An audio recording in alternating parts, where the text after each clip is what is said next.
How are we going, folks?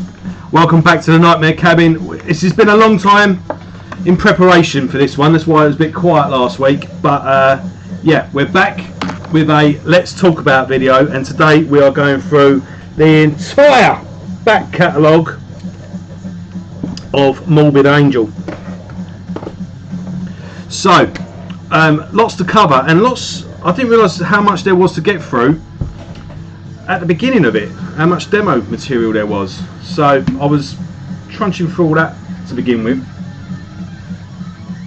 One thing as well, I have got a bigger appreciation for the original lineup, which we'll get into in a minute. The lineup with Mike Browning, the Abominations of Desolation album, etc. But yeah, formed in 1983 originally under the band Ice. From 83 to 84 they were known as Heretic, and then they changed their name to Morbid Angel back in 1984 onwards.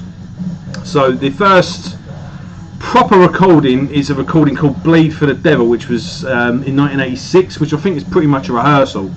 So your lineup there was Mike Browning on drums and vocals, John Ortega on bass, and then the two mainstays for the first half of the band is Richard Brunel on guitars, and then the founder of the band is Trey Azagoff. I think that's how you pronounce it. I think that's the name of a H.P. Lovecraft character, if I'm not mistaken. Right, there's a bit of a hodgepodge of the demos. I was looking up things, and a lot of it is basically just rehearsal material, and it's not really worth digging into, really. I even found a compilation, even though it wasn't really the first three demos, it was kind of one of them, and then again a load of more rehearsal material. They differ in sound quality, and yeah, that compilation is pretty expensive, and yeah, it's not worth it. So and you will be listening to about 6 different versions of Chapel of Goals. You'll be sick of it by the end. So anyway, I've gone through all that, so you don't have to. The first thing that they've got of note that's actually worth checking out is the Abominations of Desolation. This is a bootleg copy, but this is the original artwork. It would later be released between just after Covenant, I believe, on the Earache Records, because everyone was basically badgering them to release it, and I think people were buying bootlegs like this one. So yeah, it was released in 1991 after Blessed of the Sick, sorry, so just before Covenant officially.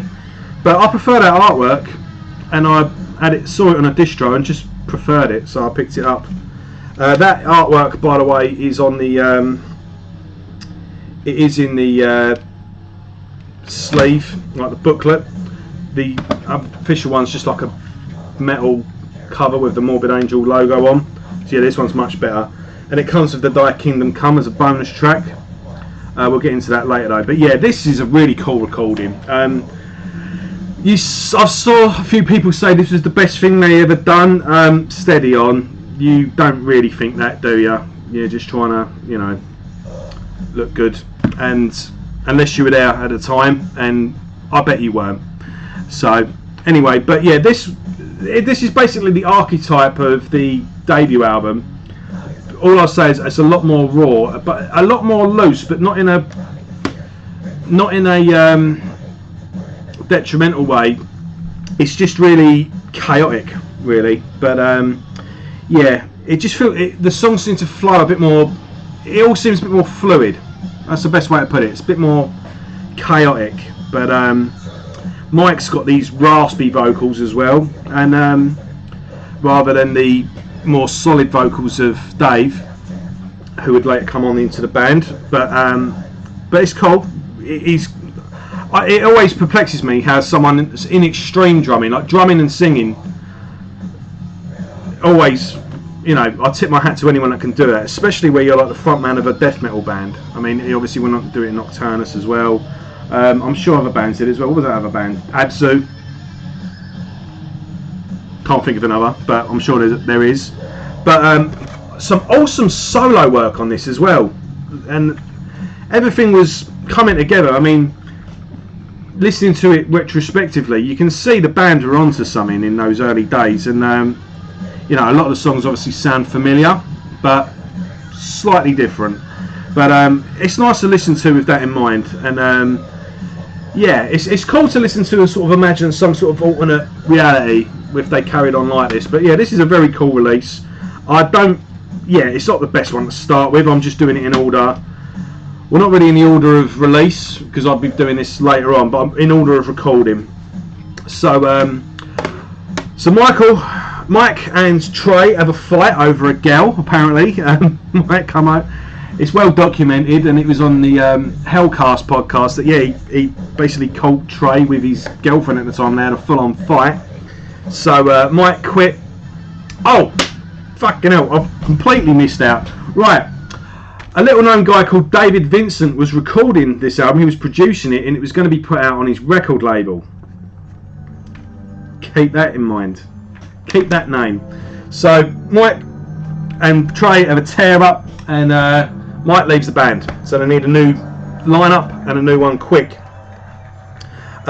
Mike goes on to do Nocturnus. We will cover them in another video. So, yep, Trey and Richard are there holding the fort, and then David, who was producing the album, ended up joining them on vocals and bass, and then they need a new drummer. The guy's name escapes me, so bear with me. And yes, so Wayne Wartzel on drums, and then they put out the Thy Kingdom Come single. Well, a bit of an EP as well, really. Well, I'm not sure what this is. I think it was a single to begin with. I think they put it out as a 7-inch. It just had 3 tracks, and this has got a few other bits on it. So let's have a look. Tracks 3. Alright, so what this one is 1 to 3 is the Thy Kingdom Come demo, tracks 4 to 6 is a rehearsal, and track 7 was recorded live. So this is another one you can get if you dig deep enough on a load of different websites. You'll come across this eventually. I'm not quite sure, maybe check it out on eBay. But that's a classic Morbid Angel t-shirt, classic album cover or single cover, and yeah, I just had to have it on CD. Really good recording, really cool. Thy Kingdom Come sounds awesome. It's just nice to hear the songs in a more primitive form, and the band just feel a bit more fully formed on this release. So Wayne Wartzel leaves the band, and then we move on, and they recruit the fucking legend that is Pete Sandoval. Bear with me 1 second. Yeah. I know there was well recommended. It's David Vincent's autobiography. I'll go into that a little bit later. And yeah, Choosing Death by Albert Murdran, and it was an introduction by John Peel on this. This guy works for Decibel magazine. Yeah, very good book. They reissued it as well recently with like an extra 100 pages, but I couldn't be bothered to pay the postage and packaging. They put out another really good book about American black metal, but with the postage, it's just like double the price. It gets a bit ridiculous. So, moving on. So Pete Sandoval moves in. There's a pretty good story in this book about the audition he did. He barely spoke English. They had the Terrorizer demo, and because they didn't have mobiles back then or internet or anything like that, and he didn't take down a number. He actually got there 5 hours early. Apparently he was just sitting on the beach on his own for 5 hours waiting for him to turn up. And but yeah, then that solidifies the classic lineup. And you get a lot of respect for the band when you read this book, because they basically rented a house or an apartment, can't remember now, and they all worked together in a car wash, and they basically worked in a car wash at day, spent all night rehearsing, and then split the rent that they earned at this car wash, and eventually put their money together to buy a second-hand school bus, and that was their tour bus. I mean, it's really good reading. You really do get a lot of respect from them. They really worked their asses off and got their comeuppance, you know. Good luck to them. And yeah, you just get a lot of respect from them. You just don't imagine a band doing that now. You just can't imagine a band just rehearsing the amount they do. Everything's done on laptops now. Most bands recorded their album before they don't even rehearse. Some haven't even met. It's crazy now. But anyway, right. So, endless practice. Finally they get a record deal and then they release. You know that one. It's, where do we say? What is there to say about Altars of Madness that hasn't been said a million times? It's a masterpiece. It's a quintessential, well, the quintessential album, death metal album, arguably. I mean, magazine after magazine, every article is always the what is the greatest death metal album ever. If this isn't at number one, it's bloody close to it, and rightfully so. I mean, you've got the haunting vocals. It's got what's great as well, especially when you're going through the demos and you hear the songs now, you do go, yeah, this is the best take. This is the song's sort of fully formed. And so opening with a new track, Immortal Rights, it's just fucking fantastic, isn't it? That and then kicks in with those haunting vocals. Again, still pretty raspy, really. I said Mike's were, but David just had a presence about him. And the keyboards as well on this, on Immortal Rights, and they also do it on that melodic bit in the centre of Chapel of Ghouls. The keyboards are just a really nice finishing touch. I just think it sounds really cool. And they sort of play along with the main riff and the main melody.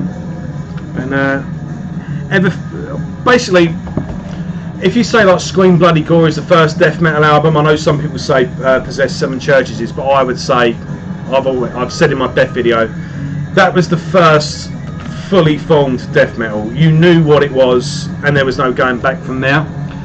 Is this the best ever? Yeah, who knows? But what I will say is that this set the new standard. Everything that came before it led to this, and everything that came afterwards came from it. So this just slotted in there and set the standard. And other bands would set new standards going forward, as I said about my Nile video, and other bands as well that we'll cover as and when we get to it. So yeah, you've got this fantastic melodic shredding on Visions of the Dark Side. The chorus just evolves and goes round this melody rather than the vocal line, and overall I just love the atmosphere on it. It's just fantastic. It's just that chaos and madness on that front cover just sums everything up. And you know, every song on it is a classic. Everything just has its place. Every note, it just plays itself. It's just an effortless listen. And yeah, at this point, who doesn't know Altars of Madness? And if you are a youngster that's getting into death metal, no death metal collection is complete without that album. So like all debut albums, they're a bit of a hodgepodge of material that a band have been working on for years at a time. So then you've got to write a load of new stuff, basically. But well, that's not strictly true, really. Blessed Are the Sick is mainly new stuff, but I think with Abominations of Desolation, so I've got that on a note somewhere that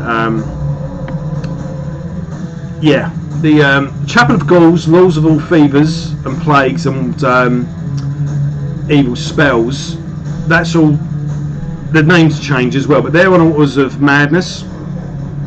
And then Unholy Blasphemies, Abominations, and Azagoth, which is renamed the Ancient Ones, turns up on Blessed Are the Sick, and then Angel of Disease ends up on Covenant, and Hellspawn actually goes on to be on Formula's Fatal to the Flesh. Demon Seed on that album is the only one that doesn't end up re-recorded on anything else. But then Thy Kingdom Come also ends up on Blessed Are the Sick, and I think Abominations does as well, yeah. And then so Thy Kingdom Come and Abominations is on Blessed Are the Sick, and then Blasphemy and Unholy Ghost, I think that ends up on Altars of Madness, doesn't it? I think I've got that right. No, I haven't. I can't remember now. But everything gets re-recorded eventually apart from one song. That's the main thing, is what I'm saying. So yeah, Blessed Are the Sick isn't strictly all new material. I think we'll say that with Covenant. But even then, Covenant has one recorded new song, one recorded old song from the Abominations of Desolation. So yeah, anyway, moving on. We've got the second album, Blessed Are the Sick. Again, classic artwork. That's from a old classic painting as well, I believe. The Treasures of Satan by a John Devell. So where this opens up, just balls out, the gates open straight, we're into the chaos. This opens with like a moody introduction and then into Fall from Grace, which is a slower song. Got a real slow doomy element to it. And yeah, you can tell they're playing it very cool on this album. They're not in a rush to get anywhere. It's quite a long album, for all things considered. Oh no, it's not really. It's about 40 minutes. I thought it was a bit... It's got loads of songs on it though, but it's got about 13 songs. But they're very confident on this, and this shows the band's sound opening up, unravelling. So I can imagine over that demo stage and then onto this, they go really tight and everything comes together. This, it's like everything now opens up and blossoms, and the band's sound, they start experimenting on this album. They start playing with different textures and different things. They just start messing around and just adding different layers, different strokes to it. It's a real interesting album. And Brainstorm's another great song. Thy Kingdom Come and Unholy Blasphemies sound great, re-recorded. Again, they feel fuller, and you know, that original single was a bit more raw. This one's a bit, it feels fully formed. But I think the centerpiece of this album is right in the middle. You've got an instrumental called Doomsday Celebration, which would go on to be, well, what we would go on to call Dungeon Synth, for want of a better term. But then you've got Day of Suffering, just this not even 2 minute long song. It's just really fast, really brutal. I guess most of you have seen that classic video of when they opened up for Pantera and Phil Anselmo joins them to do Day of Suffering. He does the vocals, and you hear Phil Anselmo do death metal vocals. It's awesome. But then that goes into the title track, Blessed Are the Sick. But then at the end of that, you've got a little section called Leading the Rats, which is just this, like this flute. But in that so you've got like a instrumental, 2 songs that are very different. One really fast, really quick, and then you've got this mid-paced title track with another instrumental on the end. Smack bang in the middle. It just sums up this album perfectly, I think, and kind of shows you in a little section in the course of 6-7 minutes just how far-reaching Morbid Angel can be in terms of what they can do musically and with their sound. Yeah, this is an album that you've got to spend a lot of time with. This album. This one doesn't just leap out at you like Altars does. This one you got to keep listening to, and it just reveals more with every listen. Considered a classic by many, and rightfully so. And also, speaking of instrumentals as well, there's a real beautiful song called Desolate Ways, which is just Richard Brunel playing on acoustic guitar. And you play that to someone that doesn't listen to death metal, and I guarantee you they would never guess it was on a death metal album. It could be used in a film. It's really, really cool. And yeah, it's just, that's what's so cool about this album, because they're not looking to be the most brutal band or the most thing, and they're not scared of putting in these little interludes with these little textures thrown in, just giving you a little bit of a hint of what they can do and what they can play with. And yeah, they're not trying to be the most brutal band on this album. They're certainly trying to be the heaviest and definitely the most atmospheric. And that's the best thing about this album. It's a dark, multi-layered, just a real cool atmospheric album. Moving on. So Richard Brunel leaves the band, and he goes on to do a few odds and sods around, but nothing of nothing as big as Morbid Angel. And Richard's sadly no longer with us. He died a year or two ago. So here's to Richard. Sorry, let's swallow an ice cube then. So moving on, we go on to Covenant, which goes on to be, I don't know if is it still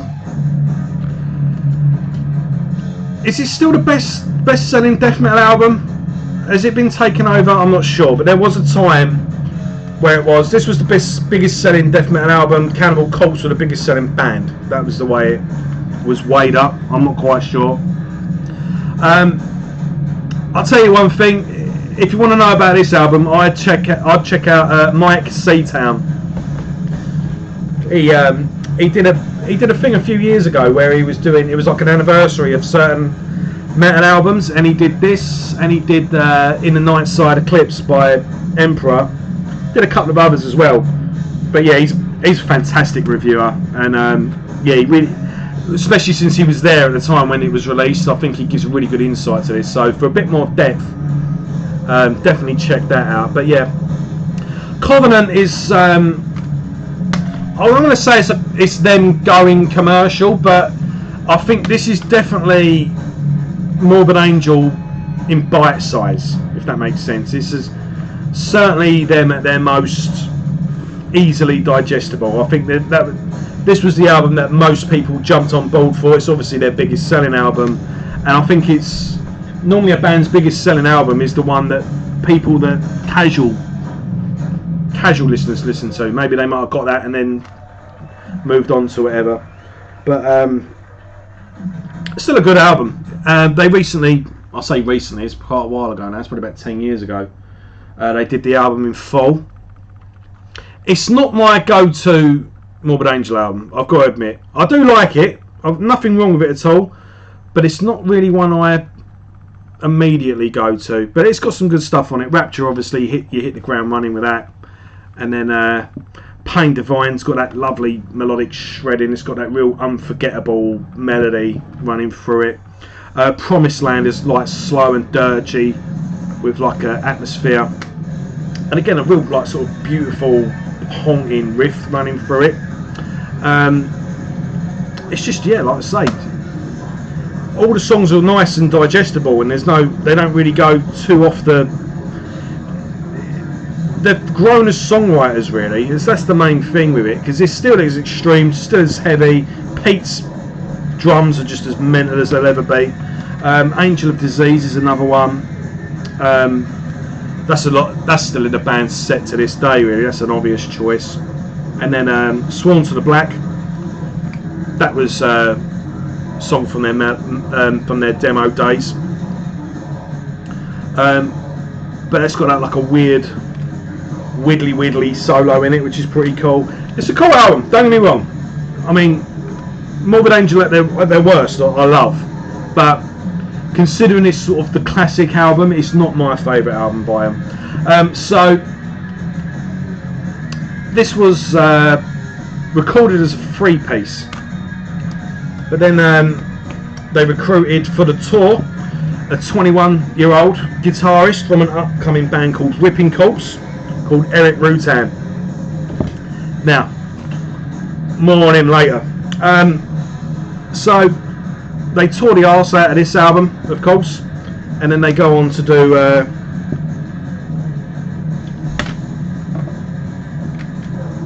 Domination. Now, when I said that Covenant was bite-size Morbid Angel, this kind of is as well. And this album actually gets a lot of stick from people, and I don't know why. I think this is a great album. I think it's just as easily digestible as Covenant, but a hell of a lot more adventurous. It's got the sort of adventurousness of Blessed Are the Sick, with digestible, easily palatable songs like you would get on Covenant. I think Dominate again is a really good opener, short and to the point. I like Where the Slime Live. That seems to divide people, but I get what people say, it's corny. At this point as well, people are sort of saying David's lyrics were getting a bit simple. I get it, but I don't care. I still like it. When a slime that dun, dun, dun, dun, dun, it just works. Dun, dun, where the slime lives, dun, dun, you know, it just. And he's got those effects on his vocals. But oh shit, I forgot to tell you about God of Emptiness. Fuck, right. Pause that. God of Emptiness. What a song. What a video. And then that basically shows how the band have moved forward with the way they mix the elements. I mean, when he does that spoken word on that chorus, it just sounds so sinister and so dark. And the children come to me, and the just like a snake comes slithering. You know, it just sounds fucking cool. It just sounds cool. David Vincent, he's the man. Anyway, let's go back to this one. Really cool video for it as well. But yeah, Where the Slime Lives, I like it. You know, fucking hell. What more do you want? You remember it. You know, it just rolls. It's just infectious, and you do get engaged with it. I think it's a great song. So, bollocks. I used to say another catchy song. Again, they're memorable songs. It's not just blasting for the sake of it. And Nothing But Fear has got an epic solo on it. Considering Eric as well was new to the band and he was so young, he contributes like 5 songs. Let's have a quick look through it. Well, yeah, music for Eyes to See, Is to Hear. He does that with Trey. He does the Melting, which is a instrumental. Nothing But Fear he wrote. This Means War. And Hate Work at the end. So what was that, 5 songs? So yeah, 5 out of, what is it, 11 songs? That's a pretty big contribution. So yeah, it is 11 songs, isn't it? It is, yeah. So Nothing But Fear, I said about the solo on that, and then Dawn of the Angry, that's actually one of my favourite songs actually. Instantly recognisable main riff on that. And Hate Work, the final track I mentioned, Eric wrote the music for it. It's got like a strange, but it's a strange song because you've got that sort of, it's got like this sort of epic Roman feel to it. You've got like that drum pattern at the beginning, and David's vocals over the thing. He's doing that chant. But all in all, it's an effortless listen, as I said, without alters. But it's varied and none of that. It's just a fun album, and it's a short album, and there's only in the 11 tracks, but there's just so much going on. But it's all in little small doses. It's all in hints of what they're up to. They never just, a bit like with Blessed Are the Sick, they might make a separate thing with the instrumentals. On this album, they're in the songs, so it doesn't really overpower it, but it just throws a little curveball here and there. It just throws you off guard, and they always just keep things interesting. So and then we've got the live album Entangled in Chaos. Really good tight performance. Only one song off of Domination for some reason, the last song on it, Dominate. Apart from that, It's like best of really of the first 3 albums. Yeah, really good live album. Pretty much everything you need on it. I wouldn't think that would be a bad place to start if you're new to the band. Really, you can always get it pretty cheap as well. So, right, Eric. I don't know if he actually leaves the band, but he's not on the next album, and he does come back for the next album's tour. So I don't know if he really leaves, but he goes on to do the Hate Eternal demo, and which is a split with Alas, A-L-A-S. Again, we're going to cover them in another video. But yeah, there's Hate Eternal. What I'm doing, by the way, I'm basically covering the whole thing. So I'm doing Morbid Angel now. I'll be doing video on Ripping Corpse.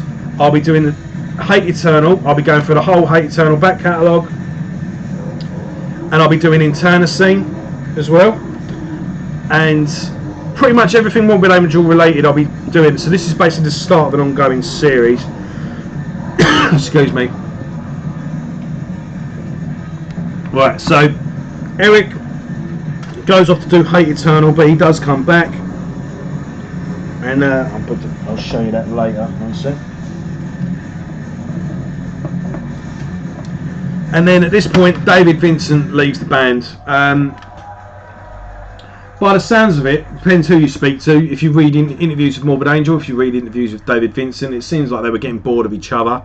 I think he just wasn't really inspired anymore, and I think he'd conquered it. Really, I think he'd reached the top and done everything he wanted to do, and just kind of went, right, is this it? I think he got a bit stuck in a rut, and Trey, I think, was getting annoyed. I think that was rubbing off on Trey, and I think he knew in retrospect that he wasn't really into the band anymore, and he wanted someone who was. And I think he said he didn't really like the lyrics on Domination. So yeah, exit David and enter Steve Tucker. Now Steve Tucker was in a band called Ceremony. This is their only demo, and not only is Steve Tucker on bass and vocals, Pat O'Brien is on guitar, who obviously went on to be on Nevermore and Cannibal Corpse. Yeah, so this is worth picking up. This is pretty good. With Pat O'Brien and Steve Tucker, you pretty much get what these guys are up to, but this is definitely worth checking out. So I'm running out of space here. Right, so then next up we have Formula's Fatal to the Flesh. FFF. What's F? The 6th number in the alphabet, 666. Get it? With that mad, mental album artwork. And I've got a promotional copy here as well that's signed. And also, what's playing in the background now, funnily enough, is a bootleg from that tour. Awesome set list on this as well. If you right. So getting into it. Right. This for me now. Trey is the main guy in the band, as we've established. This is Trey's masterpiece, without shadow of a doubt, and my favourite Morbid Angel album. Now, a lot of people don't even give this album the time of day because David Vincent's not on it, and you seriously are missing out. I don't know what your problem is, because you're missing out on some fantastic music. This is an epic album. I don't know really where to start with it. I mean, where do I start? At the beginning, I suppose.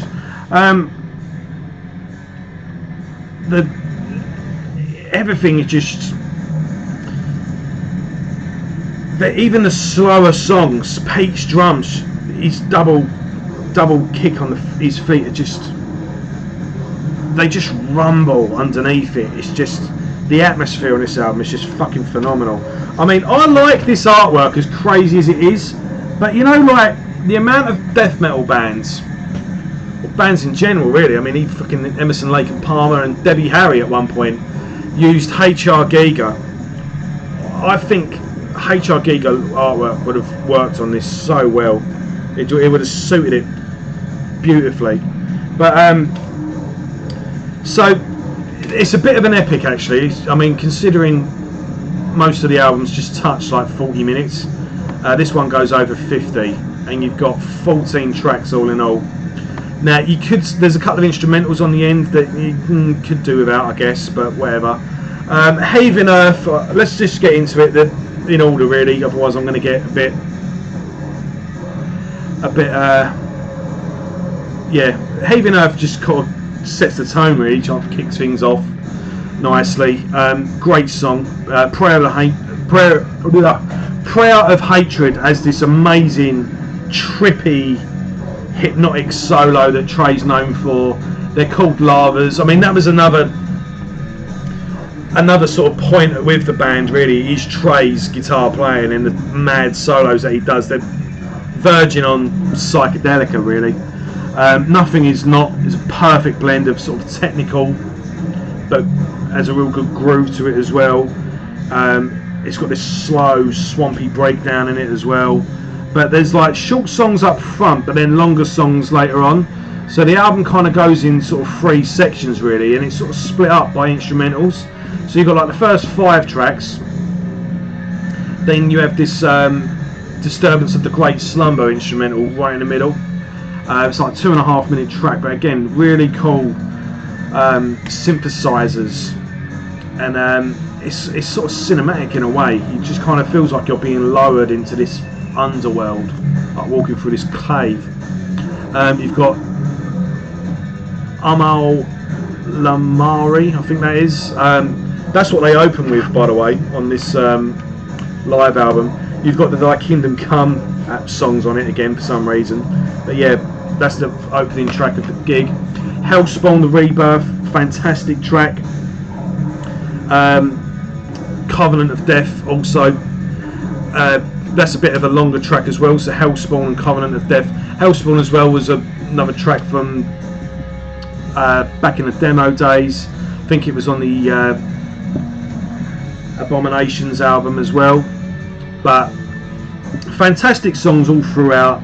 The album has like a real mystical feel to it, and it's kind of like the next 3 albums really are sort of like the disjointed psychedelic era, really.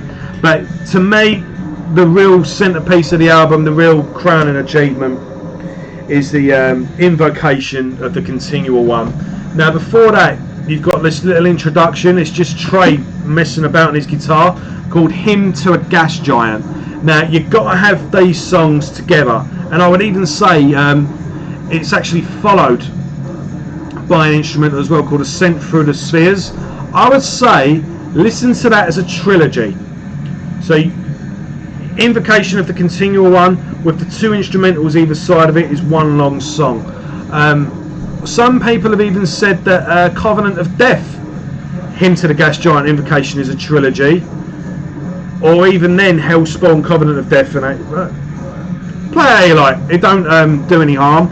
I can say on this live album, they do Covenant of Death, Hymn to the Gas Giant, and Invocation of the Continual One. That is the band's hallowed bid I name. I think they should play it every show, but unfortunately they don't, and they haven't played it for a long time. But I really wanted to get a show from this tour to see if they did do it, and I was so happy listening to this album. And not only do they do it, they play Hymn to the Gas Giant at the beginning as well. So yeah, Covenant of Death, Hymn to the Gas Giant, Invocation of the Continual One. So it's just a beautiful piece of music. He just goes through this like weird effect on his guitar, and then it just kicks in to that. And when that kicks in, it's just fucking phenomenal. And then you've got 9 minutes of pure death metal bliss, and it's what a fantastic, beautiful song. It's just an amazing piece of work. The lyrics on it are fucking phenomenal. Sacred night on the eve of May, we gather before the stars. It's just phenomenal. And Trey actually does the lead vocals on that song. I don't know if he does them live or not. But now, again, some people again don't even give these next couple of albums the time of day because it's not David Vincent. Let me tell you now,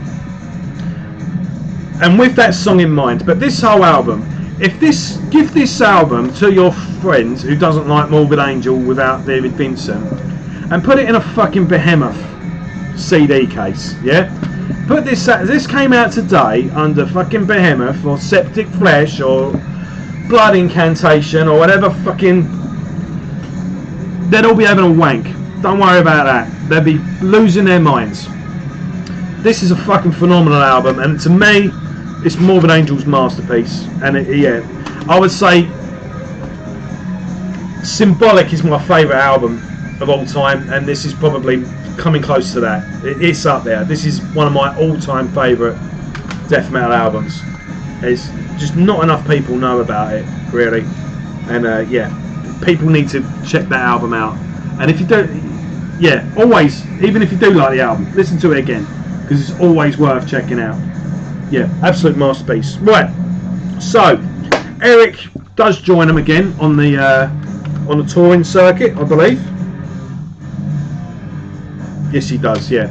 So he kind of goes back and forth now between these guys and Hate Eternal for the next couple of albums, and eventually that takes a leap of faith. He starts his recording studio as well.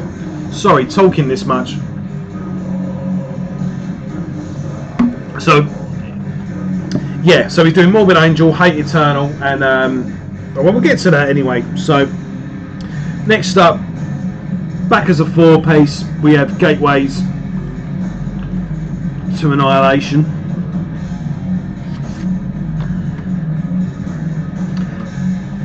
Now this artwork is fucking cool by Dan Seagrave, but I've got it on vinyl, so I'll show you it properly at the end. I've got a few other odds and sods as well, which again I'll show you once we get to the last album. So Gateways to Annihilation, again, this is actually my third favourite. My favourite albums, oh yeah, you see that guy Claire? Yeah, that's 3D, got a nice little feel to it. So, right, so you got this track, is it Kawazu, which is basically just like a load of frogs or a load of crickets, and then it kicks in, Pete's fucking drum, and then just goes boom, bam, bam, bam, bam, bam, bam, bam, and this fucking slamming 6-minute epic starts the album, and you will not be able to not bang your head to Summoning Redemption. That main riff, it's just slow but mid-pace, but when it kicks in, and when it just has that little gap, then when it just goes bam, bam, bam, bam, dun, dun, dun, dun, dun, dun, dun, dun, dun, dun. And when the vocals kick in as well, it's just fucking slamming. I could just listen to it over and over again with that chorus as well. I demand to see. You know, it's fucking just awesome. Now Steve Tucker, I haven't really spoke about him yet. He is very different than David Vincent, and that was the best thing he could have done, really. There was no point in trying to emulate what he did. He needed to go in and do his own thing, and the difference is like Chris Barnes and Joel Corpsegrinder. Is he better than David Vincent? David Vincent's got a very flamboyant, theatrical feel to him. He does different things with his voice, the way he presents himself, the way he dresses. He's a fucking character. He's cool. Whilst Steve Tucker would turn up with a sleeveless death metal shirt and just knuckle down and headbang, and just he's a bit more of an everyman, and that's fine. He's just got that different approach. But you can say you prefer Chris Barnes in Cannibal Corpse, but I think we could agree that George Corpsegrinder is better for the albums that he's on now, and Steve Tucker is the man for these albums, and I think that suits it really. They've both got their own approaches, they've both got their own strengths, and they both serve the band well in their own way. Me personally, push comes to shove, I think I prefer him with Steve. There, I said it. But David is the better performer. I think he's better off doing his own thing now. That other band he's in now is pretty cool. I can't remember what they're called. Ultimus or something like that, with a silent V. But anyway, is what it is. So anyway, Gateway to Annihilation. Another beautiful lava-y solo on it, and God for the Forsaken, the only track really that Eric writes. But again, real classic melodic solo on that only Eric can do. You can tell the difference between Eric's solos and Trey's. But this is, again, I think Summoning Redemption you can kind of cut off and just have it as a song on its own. It sums everything, it sums the album up perfectly, really. But Ageless Still it has this, it just has this mid-paced groove to it, and it just flows beautifully. And again, you can, it's not so much that it's got so many standout songs, but the album just plays nicely as one listen. But Summoning Redemption is a standout track to it. But yeah, I love this album. So I think it's, well, yeah, it's another track. This is when I got into the band really, so I probably got a bit of a, you always have a soft spot for a first album that you hear when a band, there's a theory, isn't there, like everyone's favourite everyone's favourite album by any band is normally the first one that they picked up. And I remember seeing this artwork and got into Morbid Angel, first heard them. This is when they opened up for Pantera. So yeah, I was into Pantera at the time, as I still am. But that tour, the Reinventing the Steel tour, and I know Phil was always into death metal, and he made a point of taking on Morbid Angel. I remember reading they were these old school legends, and it was great to see them on this arena tour. And yeah, that was the album that came out at the time, and that was when I first became aware of them, really. So that might have something to do with it, but just a real fucking cool. Everything's just solid. It's basically just Morbid Angel doing what they do.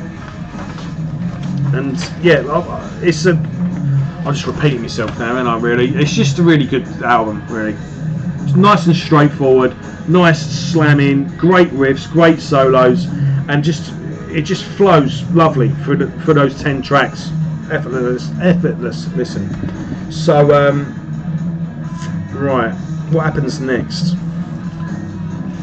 I know. Right, so for a little bit for this tour, Steve Tucker has to leave, and Eric's obviously doing his Hate Eternal project. So at that point, Steve Tucker has to leave. I don't know if he actually leaves the band. Yeah, he does. He leaves the band, and Hate Eternal's bass player Jared Anderson joins on vocals, and they do the rest of the tour with him. Now, if you can track down any live material, there's a pretty good interview with Jared from that time as well. And yeah, he's being interviewed. He's the front man of Morbid Angel, so he was in the band at the time. I don't know why he didn't stay. So he was front man of Morbid Angel, bass player in Hate Eternal, and somewhere around the King of All Kings era of Hate Eternal, he managed to record this project, Internecine, which has got Jared on vocals and guitar and bass, I believe, and the drums are split between Derek Roddy and Tony Loreno, who was in he's been Nile, fucking Angel Corpse, trying to think of another band. He's been in loads of bands. He even did a few gigs with Megadeth. And Eric Rutan produced the album whilst doing some guest solos. But we'll be doing a video on this and covering that in a bit more detail. I'll leave that there for now. So I don't know what happens, but Jared goes, Eric goes. He takes a leap of faith. As I mentioned earlier, he's got Morbid Angel, Hate Eternal, and he's now got his Mana recording studio. and he's producing Malevolent Creation. He went on to do fucking Cannibal Corpse albums. He's obviously joined them, as you all know. Yeah, 3 places. He can't do everything. He takes a leap of faith, breaks that umbilical cord, and goes in fully for his recording studio for Hate Eternal, and it worked out, didn't it? So good luck to him, and yeah, well done to Eric. Jared goes as well. Steve Tucker comes back, and then we get the underrated, criminally underrated Heretic. Now, I don't know what really was wrong with this album. I do think the production lets it down slightly. It's got a bit of a muddy production. People say it's a bit, it kind of all just passes you by. Maybe in 2003, death metal was just on a bit of a autopilot phase. I think it had gone a bit underground. But they're back as a 3-piece now. Heretic is worth checking out. It's worth reassessing if you're down on that album. I think it's got catchy, memorable riffs. It's got loads of hidden gems on it, and you know, they're not reinventing the wheel at this point, but it's Morbid Angel being Morbid Angel. But again, check it out, because there's hidden gems in there, like Enshrined by Grace is a great song. Praise of Power. I mean, God of Our Own Divinity, that fucking song's fucking amazing. And Within the Enemy, it's got that fucking shredding. You got a bunch of instrumentals at the end as well. I don't know why they kept doing that at the time, but they're kind of a little bit. I don't know why they're on there. To be honest, they could be trimmed or put to better use and put throughout the album maybe. But there's instrumentals. There's 2 instrumentals back to back halfway through the album. So there's only like 1, 2, 3, 4, 5, about 8 songs with actually vocals on. But there's a pretty cool thing called a drum check, where you hear Pete tuning his drum kit, which is really cool. But yeah, God of Our Own Divinity alone, man, that's a fucking amazing song. And Carl Sanders, funnily enough, from that's the track I was talking about. It's got this cool melodic bit in the middle, but yeah, the solo on that's provided by Carl Sanders from Nile. But yeah, a lot of hidden gems on this. There's a lot going on, and yeah, a really underrated album, and people should definitely assess it. And it's a fucking masterpiece compared to what comes next. So I know this is what you've all been waiting for. Right, let's do a bit of homework. Right, so Steve leaves the band again. David Vincent comes back in. They do a big fucking tour. David Vincent's back. Obviously, off the back of that, you had Bruce Dickinson rejoined Iron Maiden. Halford had rejoined Priest. This whole let's get the fucking original singer back was trend at the time. I'm not saying that's why they did it. I'm just saying it didn't hurt. So David comes back in. He's doing festivals in a PVC suit with a pentagram in the middle. It looked kind of ridiculous, but the main thing I've got against it is that I can't pull it off. If you can wear PVC, fuck it, wear it. That was the thing with David though. He's got that thing where he can wear something on stage, look absolutely ridiculous, but actually look pretty cool. He's a fucking rock star, basically. Right, so they're touring for ages now. It's a real big gap. Like, Heretic came out in 2003, and Illud Divinium Insanus came out in 2011, so there was a big gap. Now, oh, that's what I've got to show you. Bear with me one sec.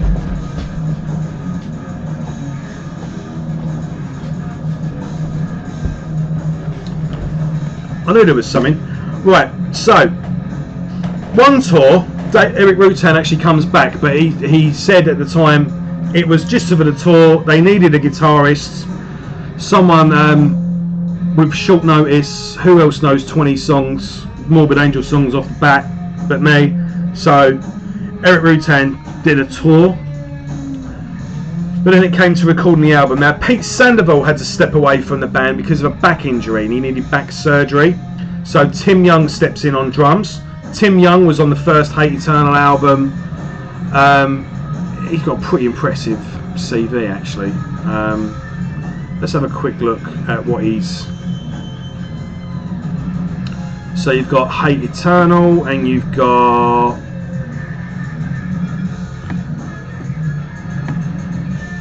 Decrepit Birth. Oh, Divine Heresy he was in. Dead's from... Is it Dead's? Who's the guy from Fear Factory, the guitarist? I forget the guy's name. But anyway, it doesn't matter really. But yeah, he was in the World Under Blood with the guy from CKY. That wasn't a bad album actually. Darren Miller. So yeah, he's got a fucking pretty impressive CV. Yeah, he was in All That Remains for a tour as well. He was even in Null and Vital Remains on a live basis. Let's see, anything else good? No, not really. So yeah, Tim Young joins on drums, and then you've got Destructor joins on guitar. Now he was in a band I can't pronounce. Merc Skog, I think that is. They did 2 fucking phenomenal albums. That'd look better, wouldn't it? Right, these do like a death metal with a black metal twist, or black metal with a death metal twist. Depends how you want to look at it. Maybe a little touch of industrial on that one as well, if I remember rightly. But 2 fucking phenomenal albums. So they've got this fucking really cool young talented guitarist from an upcoming band, a young upcoming drummer that can, you know, certainly hold his weight against Pete. And although Eric Rutan's not in the band, he at least is producing the album. Well, that wasn't actually quite true. It turned out he only recorded the drums. But it was kind of like, right, you know, the old guard are coming back, but there's some new, fresh, young talent in there as well. This album's going to be awesome. What can possibly go wrong? Well, we know what went wrong, don't we? Just, you've got those shitty industrial songs, haven't you? Now, there's nothing wrong with industrial music, and there's nothing wrong with chucking in some new styles. Trey was obviously listening to a load of different stuff, and he wanted to shake things up, make things extreme, and da-da-da-da-da. But it just falls flat on its face, doesn't it? And, oh my God, it's an abortion of an album. A lot of people say this is the Saint Anger of death metal. I wouldn't say quite that, because Saint Anger was like an unfocused, directionless hodgepodge of an album that didn't know what it was. This, they knew exactly what they were doing, and it fell flat on their fucking face, and you shouldn't let them off the hook for it. Now, there's kind of this trend now to go, oh, it's not actually that bad an album. Fuck off and fuck you. That you know what you're doing. You're just trying to sound clever. This is a piece of shit of an album. You've got like 5 death metal songs, straightforward metal songs. Again, I've got nothing wrong with experimenting and whatnot, but it didn't work. You got to pull it off. And this was meant to be the reset button. This was meant to be Morbid Angel are back. You've all been fucking copying us, or we set the trend, we set the standard that you lot have been following. Well, now the daddies are back, and we're going to give you a whole new set of standards to follow. But it just wasn't that. I mean, Existo Valgore, yeah, alright, I'll give you that. Blaze for Bile is a pretty good song actually, got a great solo on it, some pretty good shredding on that. Destructor wrote 2 songs for it, and I think that was Blaze for Bile and 10 More Dead. Now 10 More Dead, I actually quite like that song. It is 2 songs, isn't it? Yeah, 4 and 6. Yeah, Blaze for Bile and 10 More Dead. 10 More Dead's got like the Where the Slime Live. It's got that. It's just got like a real cool groovy thing. And in that chorus, that 10 More Dead. I mean, compared to what else is it? But it's a bit of a guilty pleasure, that song. I quite like it. I Am Morbid. I mean, that is just shit. I could see that working live in a festival setting, but it's still pretty bad. Beauty and Meets Beast isn't too bad, and that song Radical, we've been doing this since 1985. For what it's faults though, it does a pretty good solo. But yeah, these people trying to make a good album out of this, trying to pick peanuts out of shit. Stop fucking kidding yourself and stop making yourself look stupid. The worst, you're trying to make yourself look clever. This is not a fucking good album. Be honest about it. Yeah, I think we'll move on from that. Yeah, fuck that album.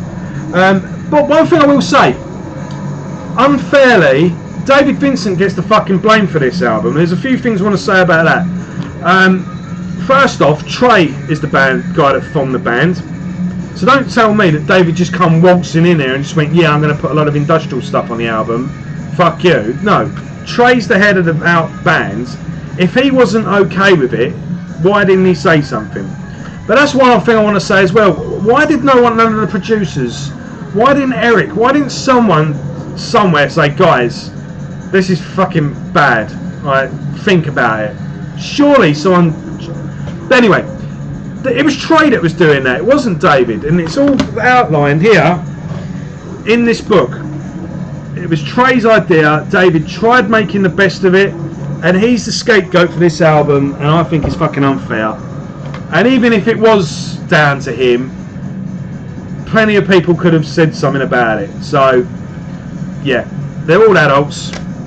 Don't blame it on Dave. And Dave more than made up for it. When he, with his new project, Ultimus, whatever it's called. Although I haven't got that on CD, funny enough. I'll have to remedy that. I didn't think much of it to begin with. I thought it was alright, but it didn't float my boat. Didn't really, set me on fire. But I've listened to it again recently, and I think it's pretty good. So, right, moving on. So, a load more touring happens again. They only do 2 songs off of this. I think they do Nevermore and...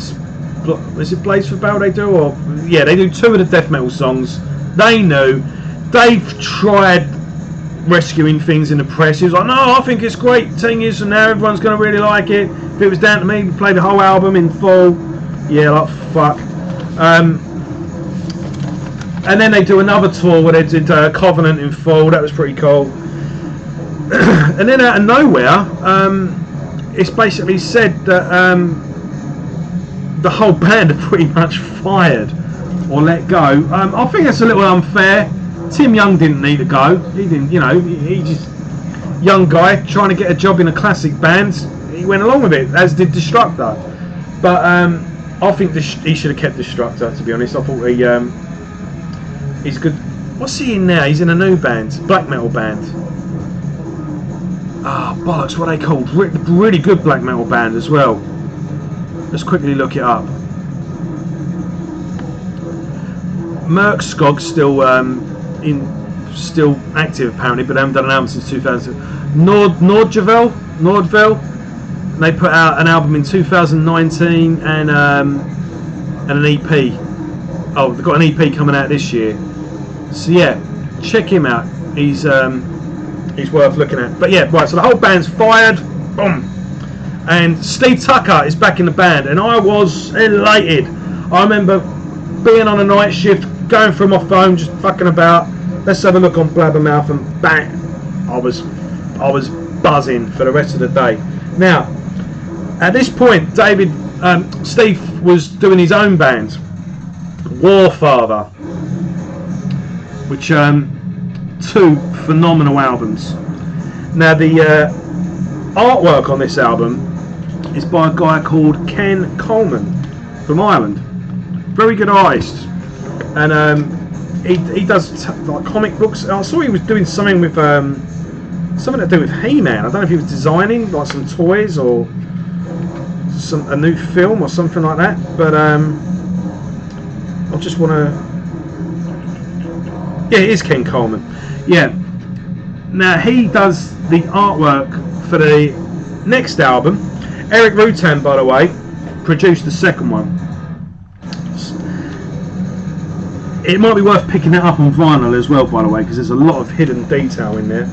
But yep. So now we're on to the last album, Kingdom's Disdained. Recorded as a 3-piece. You've got Steve Tucker back on bass and vocals, Trey on guitar, and then you've got a new drummer. Let me just quickly look the guy's name up. you'd think I'd... Scott Fuller on drums. Now, he was in Abysmal Dawn, I believe. Abysmal Dawn...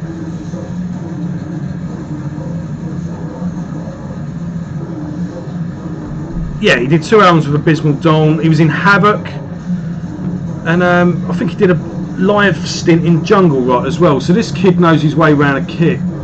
And I say kid, he's only a few years younger than me, but he's a kid compared to the other guys. So yeah, recorded as a 3-piece with Eric Rutan producing again. So you've got Eric Rutan producing and Ken Coleman doing the artwork. You see a bit of a reoccurring pattern here. Now, this is where things get difficult. You ever get an album that you want to like, but it's just not clicking with you? And this is this album, unfortunately.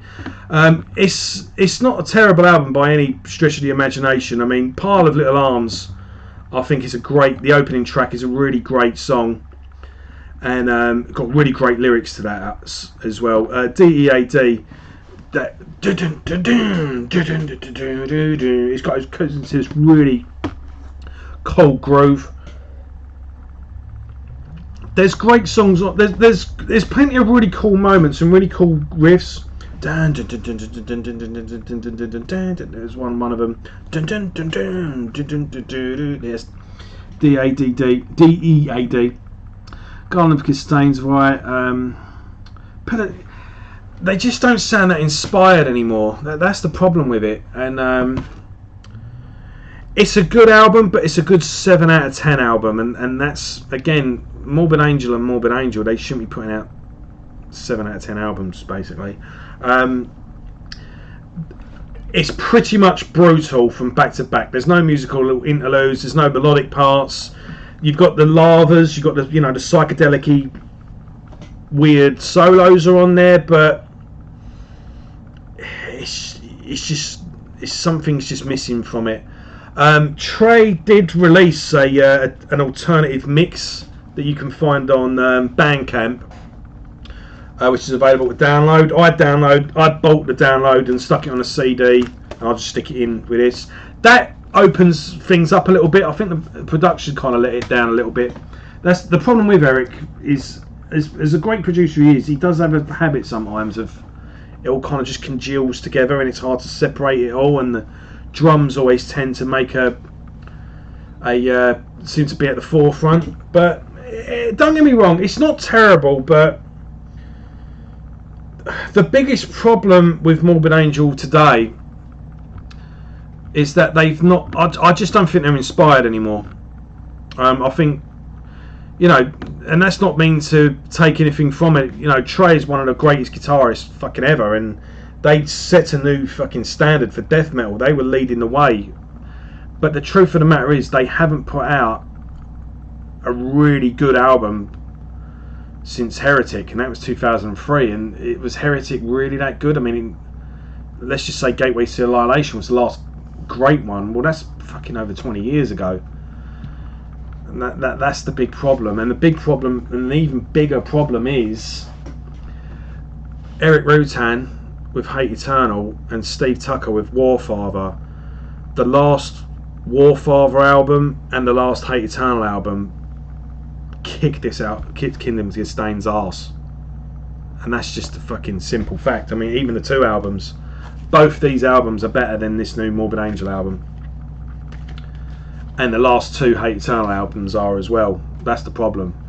And Niall's, Niall have been going for a long time, but their last album's fucking awesome as well. And there's bands coming up now that seem to have taken the gauntlet off them. And I don't mean to end it on a low point, but I'm got to be honest with you. It's again, it's not bad, but I just keep listening to it over and over again, just wanting to like it, or like it more than I do. It's not that I don't like it, but it's kind of like Divine Intervention by Slayer. Like it's a cool half hour, and you can sit there and fucking, but as well as you know it's nothing compared to the trilogy that preceded it. And now I think with this Abomination, this coming out with just 11 tracks of just pure brutality. I think he kind of tried following the Hate Eternal lead a little bit, and where it was just, you know, it was just brutality back to back. I think it works as a bit of a palate cleanser, but they needed to follow it up with something a bit more adventurous, something a bit more in the vein of like Domination or Formula's Fatal to the Flesh, something a bit fucking weird and out there, which is what a lot of people are doing now. Your Septic Fleshes, your Blood Incantations. And now, I do, a mate of mine,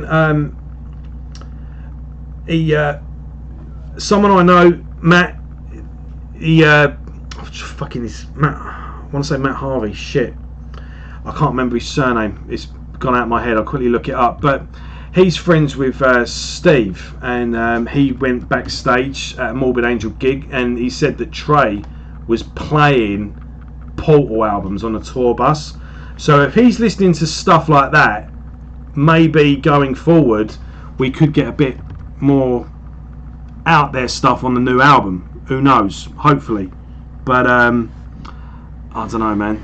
I hope for the best. Don't get me wrong. I want to hear a new album. You know, if a new Morbid Angel album came out tomorrow, I'll be fucking getting it. Don't worry about that. But yeah, it's just I don't know. Like I say, it was a good palate cleanser and a good reset button. But if they followed it up with something a bit more adventurous afterwards, that would probably make things a bit better. But if this is the last Morbid Angel, it does end on a bit of a lull, I'm afraid. But yeah, that's it. That concludes my Morbid Angel Let's Talk About, my retrospective. I think if you are new to the band, if you're a youngster and you're getting into your stuff, right, I think first off I'll say my 3 favourite albums are Altars of Madness, Formula's Fatal to the Flesh, and Gateway to Annihilation. I think that's my favourite up front. Yeah. Second, Altars of Madness, and then third, Gateways. If you though are new to the band, I would recommend probably I would go check out Altars, because it is like, you know, quintessential death metal album and all that. But I would go check out Altars. You can go on YouTube and listen to them. Then check out Domination, and then check out Gateways, because I think then you get a nice taste of all 3. It's a good little stumbling block across the whole thing. You get an idea for the whole catalogue then, and then if you like what you hear out of them 3 albums, you get a good feel of what's going on, fill in the gaps basically. Go, right, I like that, and then you can kind of then see through Blessed Are the Sick and Covenant how we get from there to there, if you know what I mean. And then, but yeah, Formulas is the masterpiece though for me, and a fucking criminally underrated album. I think Heretic is worth another go. It's got some good stuff on it.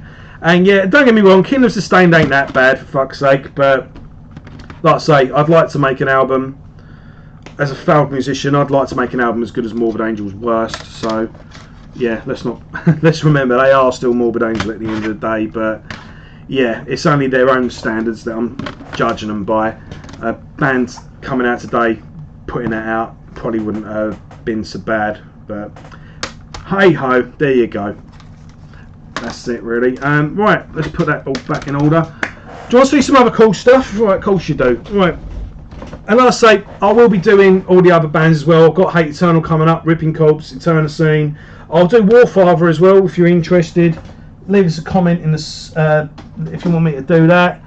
Right, I've got a there's loads of live stuff from the early days, but right, I've got Live at the Power Company, 1985. This would have had Mike on drums and vocals. I'll show you the back there. And really cool, really raw recording. This is actually a double LP.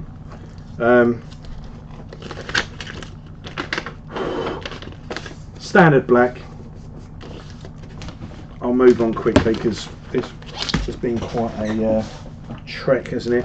And I've got Crush the Unholy Priest, which was live in 1988, and this includes a song, Funeral, which was never recorded, so it's worth getting along for that. Again, nice raw. It doesn't sound, you know, it's not professional, it's a bootleg, but bootlegs you take a chance, don't you? But like a sort of pink red vinyl, but it's worth picking up if you can find it. I've got this on Hell's Headbangers, and it's limited to 250 copies, so grab it if you can. And worth it alone just for that track. I've got this as well, live at Charlotte in 1988, and that comes with the Thy Kingdom Come demo as well. Again, literally a bootleg. And then I've got this DVD live in 1989. I think this was the famous Napalm Death. I think it was Morbid Angel, Napalm Death, Bolt Thrower and Carcass. I think I've got this Nottingham Rock City show, like the entire show. I've got a Bolt Thrower album with a DVD from it. I've got a DVD of Napalm Death and Carcass. Yeah, I think I've actually got this whole gig. I might watch them all in order one night. That'd be a good night. But yeah, really cool, nice raw. I mean, raw. It's not too slick to view, but it's clear to hear, so it looks pretty good. And yeah, pretty much all of Altars of Madness played in full. You know, you say, oh, they played that album in full on this tour. Well, they did it on the first tour because there was fuck all else to play. But yeah, worth picking up. Altars of Madness has been reissued a million times, and I think it's just been reissued with. I think it's been reissued with this DVD, but then it's been reissued again with it as a live album. You can buy this as a live album on Bandcamp as well. But yeah, I'm sure there's an edition that it comes with the DVD, but I bought it. I got this separately and never felt the need to get the reissue again. Oh shit. I'm going to have to now. Right, I've got Gateway to Annihilation vinyl. Look at that artwork. That is fucking just splendid, isn't it? Cool picture of the band there. I might have to. I should get Formers of. I should get Altars really, but vinyl, mate. It's an expensive game. It's a slippery slope. I think I'd rather have a drug habit or something. Right, and white vinyl. Something about white vinyl just looks fucking awesome. How cool is that? And then last but not least, I've got something really cool for you. So if you've made it this far, hang about.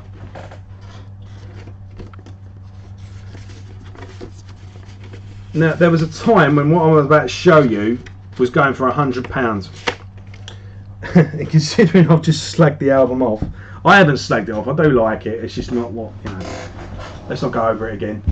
But yeah, this was £100 when it came out, and I managed to pick it up for 35. So I thought for that reason alone, I'm getting it. But this is the Kingdom's Disdained Box Set. You can see the artwork goes all the way round.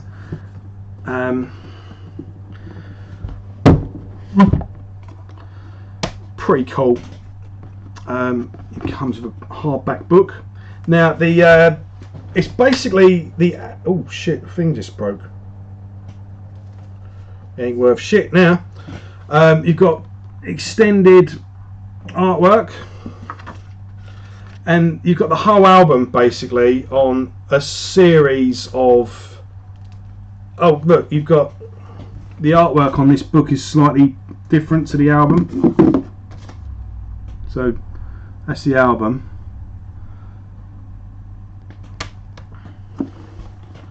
Yeah, so that's the yeah, slightly different position there, and then yeah, he's standing up. Can't do it. And I think there's another one where you see him from the side, but yeah, so you got a bunch of 7-inch albums. I think you've got as well, what was that? yeah, you got the so you got like 2 songs on each side, but then you got like a call.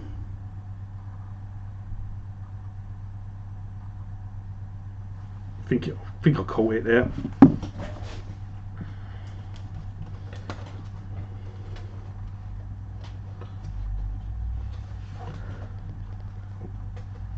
Bear with me.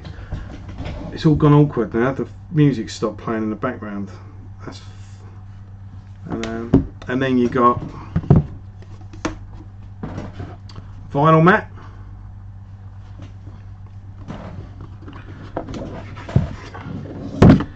Then you get in here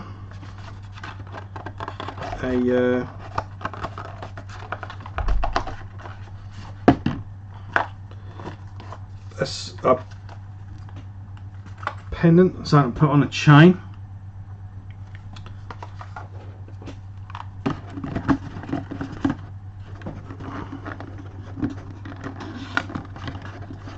And in here, that goes in the middle of the 7 inches.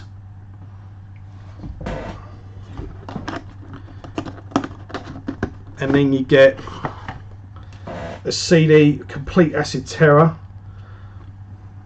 And this has got